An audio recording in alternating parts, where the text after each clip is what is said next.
ইসলামের বাইরে কিচ্ছু নাই, সবটাই জুলুমাত, চাইলেও নেওয়ার কোনো সুযোগ নাই।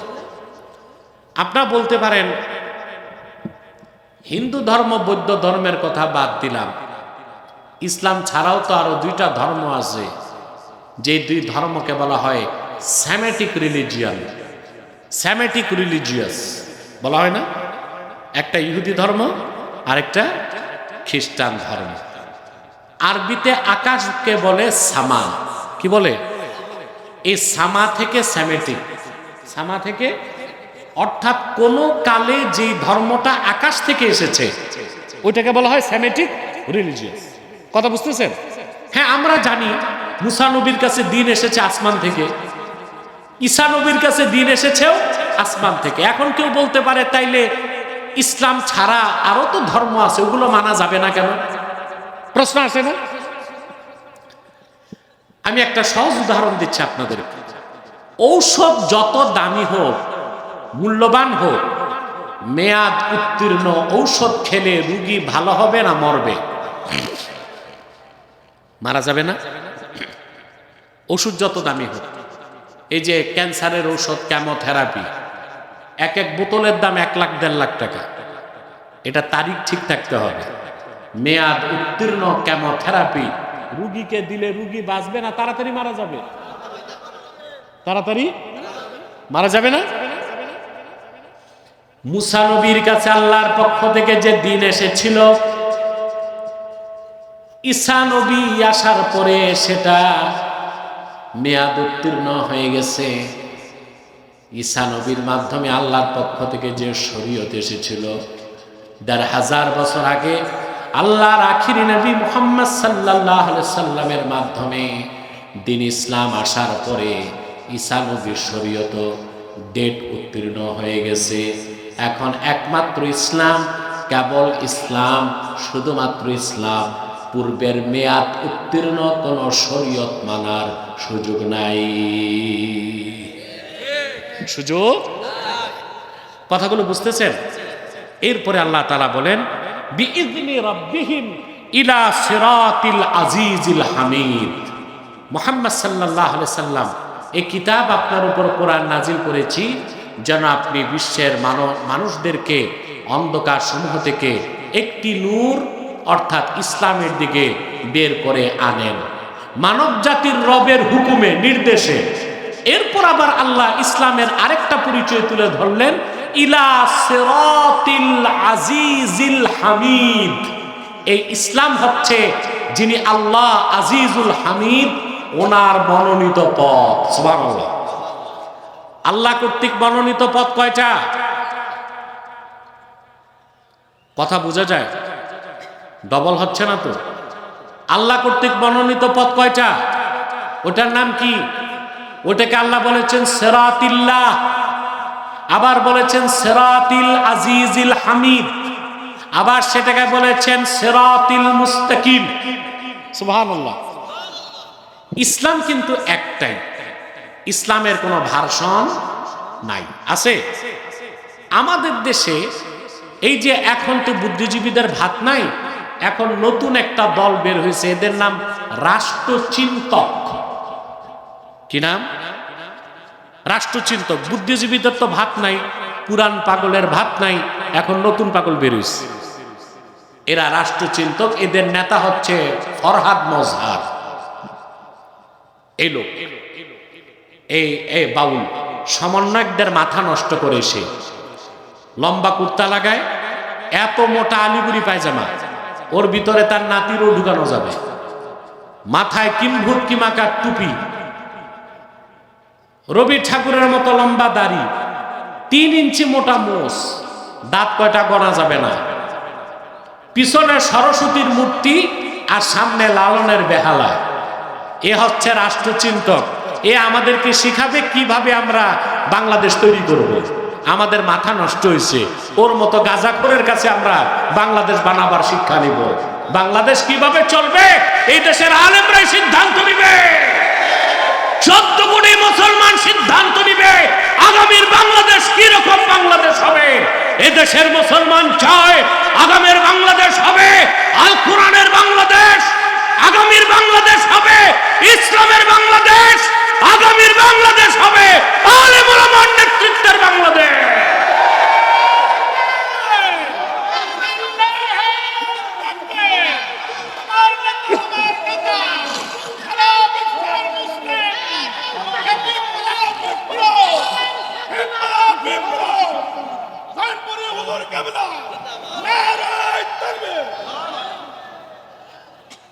সম্মানিত সুধী,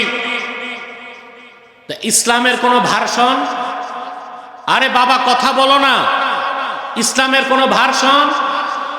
আল্লাহ এক, কোরআন এক, ইসলামও এক, এটার কোন ভার্সন? সুবহানাল্লাহ বলবেন না? এইসব রাষ্ট্রচিন্তকরা ইসলামের বিভিন্ন ভার্সন উল্লেখ করতে চায়। যেমন বলে পলিটিক্যাল ইসলাম, রেডিক্যাল ইসলাম, সুফিবাদী ইসলাম। চিন্তা করেন কত বড় আঘাত আমাদের ইমানের উপর। যখন আমরা জিহাদের কথা বলি তখন বলে এটা রেডিক্যাল ইসলাম, যখন আমরা ইসলামী রাষ্ট্র ব্যবস্থার কথা বলি বলে এটা পলিটিক্যাল ইসলাম। আর শুধু যারা পিরি মুরিদি করে, তসবি পড়ে, তাদেরটা বলে এটা সুফিবাদী ইসলাম। না, ইসলামকে ভাগ করার, ভার্সন করার অধিকার তোমাকে কে দিয়েছে? ইসলাম তো একটাই, সিরাতিল আজিজিল হামিদ। এটা মহান আল্লাহ স্বীকৃত মনোনীত পথ, ইসলাম একটাই, এটার কোনো ভার্সন নেই।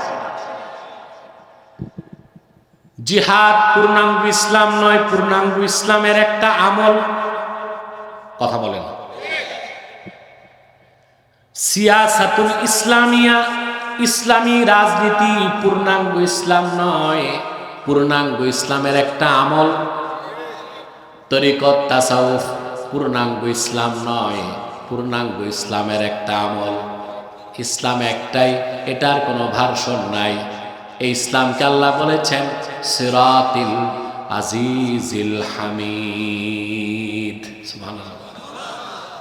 ইসলামের বাইরে কোনো কিছুই আল্লাহ গ্রহণ করবেন না। আল্লাহর আখিরি নবী মুহাম্মদ সাল্লাল্লাহু আলাইহি ওয়াসাল্লাম ১,৫০০ বছর আগে আল্লাহর পক্ষ থেকে আমাদের জন্য আনলেন পূর্ণাঙ্গ জীবন বিধান, যার নাম ইসলাম, যার আরেক নাম নূর, যার আরেক নাম নুরুল্লাহ, যার আরেক নাম উরওয়াতুল উসকা, যার আরেক নাম দ্বীনুল্লাহ, যার আরেক নাম সিরাতিল আজিজিল হামিদ বলেছেন। মুসলমান, আগে ইসলামকে চিনুন। আপনার তো ইসলামের পরিচয় জানেন না, এই জন্য আপনাদেরকে কাফের মুশরিক বেঈমানরা পথভ্রষ্ট বানায় আর আপনাদেরকে নিয়ে গুটি খেলে, ঠিক না? এবার আসেন, আল্লাহ ওনার দুইটা সিফত উল্লেখ করলেন, আজিজ আর হামিদ। কয়টা? এখন আজিজ অর্থ কি? আজিজ শব্দের বাংলা অর্থ হচ্ছে মহাপরাক্রমশালী, কিন্তু এই অর্থটা অপরিপূর্ণ। আজিজ শব্দের ব্যাখ্যা করতে যে ইমাম রাজি লেখেন, আল্লাযী লা ইউজাদু লাহু মিসলুন, আকাশ ও জমিনে যার কোনো মেসাল নাই, দৃষ্টান্ত নাই, উদাহরণ নাই, সেই মহান সত্তা, তাকে বলা হয় আজিজ। তিনি আমার আল্লাহ। এখান থেকে একটা মাসালা আকিদার বের হয়, সেটা হচ্ছে সকল আকারের স্রষ্টা আমার আল্লাহ নিরাকার। সুবহানাল্লাহ। আজিজ শব্দের ব্যাখ্যায় আহলুস সুন্নাহ ওয়াল জামাত এই মাসালা ইস্তেমবাদ করেছেন যে আজিজ মানি হচ্ছে আল্লাযী লা ইউজাদু লাহু মিসলুন, আকাশ ও জমিনে যার কোনো সমকক্ষ নাই, যার কোনো মেসাল নাই, এই জন্য সকল আকারের স্রষ্টা আমার আল্লাহ নিরাকার বলেন। সুবহানাল্লাহ। আর হামিদ হচ্ছে মুস্তাহিকুল হামদে, মাহমুদ অর্থে, অর্থাৎ সমস্ত প্রশংসার হকদার আমার আল্লাহ তাআলা। আল্লাহ দুইটা সিফত উল্লেখ করার পর আল্লাহ নিজের জাতি নাম উল্লেখ করলেন, আল্লাহিল্লাযী লাহু মা ফিস সামাওয়াতি ওয়া মা ফিল আরদ।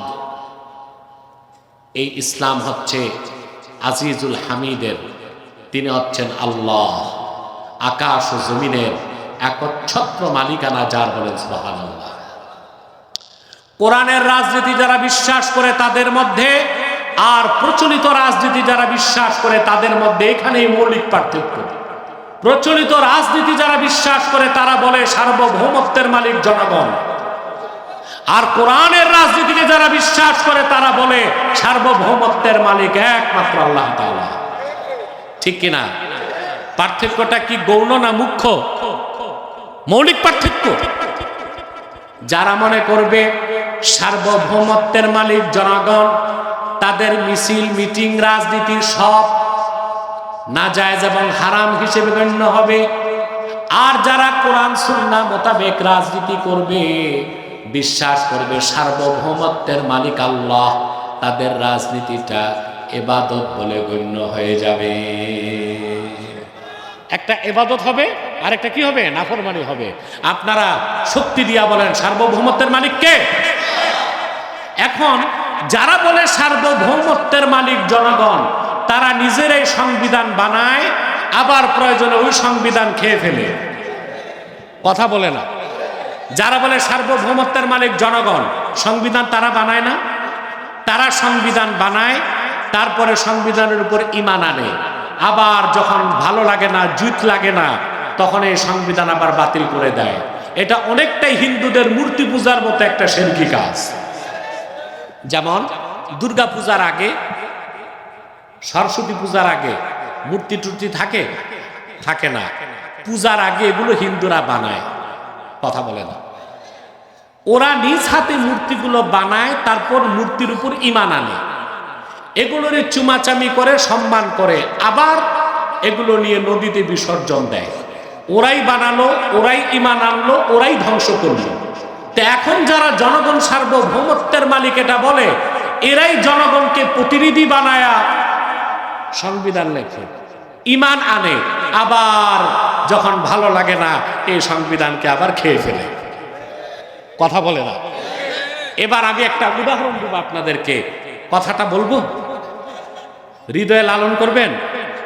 আর ইউটিউবার ভাইরা তোমরা আমার দিকে তাকাও, ক্যাপশন ঠিক মতো দিতে হবে।